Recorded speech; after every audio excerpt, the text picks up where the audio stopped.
தேனி மாவட்டம் சின்னமனூர் ஓடைப்பட்டி பேரூராட்சிக்கு உட்பட்ட மூர்த்தி நாயக்கன்பட்டியில் நகரிக்குள்ள பங்காளிகளுக்கு பாத்தியப்பட்ட அருள்மிகு ஸ்ரீ சூடம்மாள் அம்மன் ஆலயம் உள்ளது.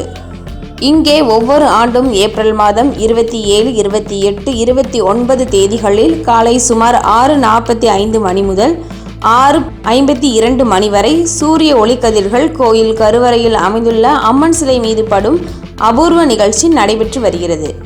வழக்கமாக நடந்த அந்த அரிய நிகழ்வில் இன்றும் அதே நேரப்படி சூரிய பகவான் அம்மனை வழிபடுவதாக பக்தர்கள் பரவசத்தோடு பங்கேற்றனர். அதன் முன்னதாக அம்மனுக்கு பால், விபூதி, இளநீர், தேன், நெய் உள்ளிட்ட பொருட்களை கொண்டு 27 வகையான அபிஷேகம் செய்யப்பட்டது. இந்நிகழ்ச்சிக்கு ஜெயராம், நாராயணசாமி, ராமராஜ், திருப்பதி உள்ளிட்ட கமிட்டியினரும் நகரி பங்காளிகளும் சிறப்பாக ஏற்பாடு செய்திருந்தனர். தினமுல்லை செய்திகளுக்காக தேனி மாவட்ட செய்தியாளர் ஜீவா.